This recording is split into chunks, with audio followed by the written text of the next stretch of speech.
os livros são melhores. Bem, quantas vezes você já escutou isso? Falando em Game of Thrones, com certeza essa é uma comparação muito justa. Porém, essa frase, obviamente, não se limita somente à nossa querida série. Nas últimas 2 décadas, pelo menos, desde que Hollywood começou a adaptar dezenas de obras de fantasia e distopia, essa frase se tornou muito comum. É muito difícil mesmo encontrar uma série ou filme que adaptou um livro que no final das contas entregou um trabalho melhor que a obra original. Talvez pode ter chegado a entregar uma adaptação tão boa quanto, mas nunca melhor, certo? E infelizmente acredito que é um consenso que esse não foi o caso de Game of Thrones. Muito pelo contrário, à medida que a série se distanciou da história dos livros, cada vez mais problemas começaram a aparecer. E muitos fãs apontam que isso também aconteceu à medida em que o autor da saga, o George R. R. Martin, se afastou da série. E agora House of the Dragon está de volta e conta como um dos co-criadores o próprio autor, o George R. R. Martin. A série, sem sombra de dúvidas, tem o aval dele. Será que dessa vez ele vai conseguir acompanhar e salvar a adaptação? Bem, já deixa o seu like aí embaixo para ajudar o canal. Não esquece de se inscrever se não está inscrito e bora pro vídeo.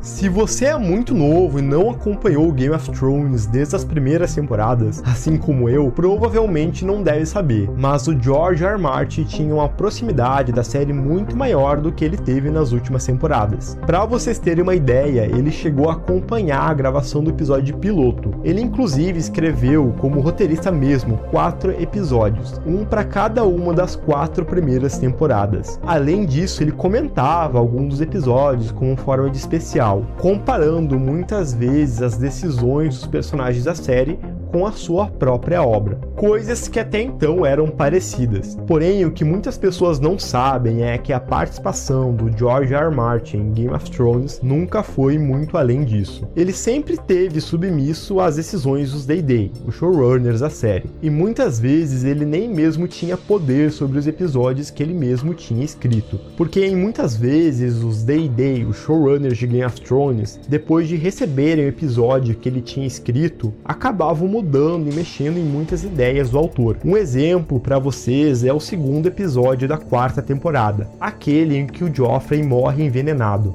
Esse foi um dos episódios escritos pelo Martin, e os showrunners de GOT só não cortaram detalhes, cenas e personagens, como também adicionaram coisas que o autor não tinha escrito. Para não se prolongar muito, eu vou deixar um link aí embaixo na descrição de um artigo completo falando de como eles mudaram esse episódio, e a lista de coisas que eles alteraram é gigante, e deixando bem claro para vocês que não existe nada que indique que o Martin foi perguntado sobre essas mudanças. Eles simplesmente mudaram e pronto. No episódio da Batalha de Blackwater, na 2ª temporada, outro que foi escrito pelo Martin, o autor chegou a dizer no seu blog, com todas as palavras, que nem tudo que iria pro ar foi feito por ele.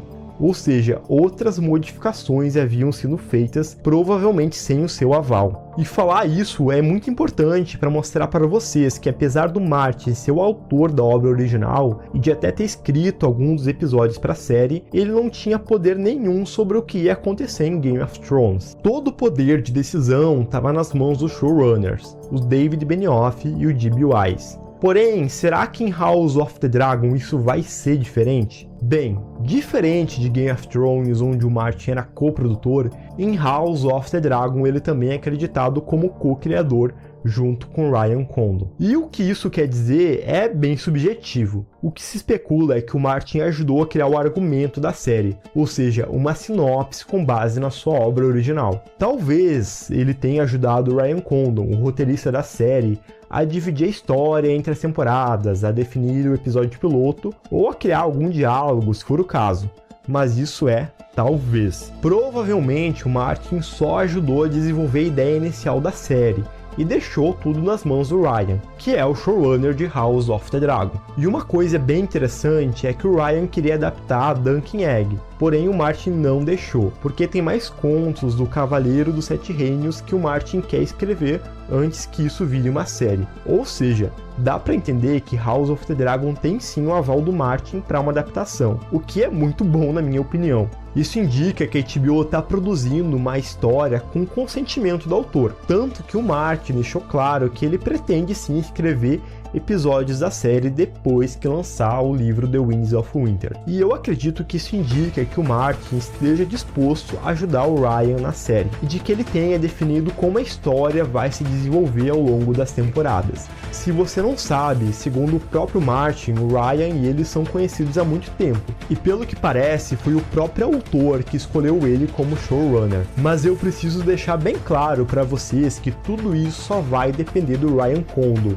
ter bom senso e ter respeito pela obra e pelo universo que o Martin criou. Afinal, ele que é o showrunner da série, ou seja, o dono da adaptação para TV. E eu acho que se ele fizer um bom trabalho e honrar esse universo incrível das crônicas, com certeza a gente vai ter uma história ótima para televisão. Porém, eu acredito que ele vai sim tentar se esforçar ao máximo para honrar a história original. Afinal, ele deve ter aprendido o que acontece quando um roteirista não faz isso. Bem, pessoal, por hoje era isso. Deixa seu like aí embaixo, seu comentário sobre tudo isso. Confiram também os outros vídeos do canal. Valeu, até a próxima e fui!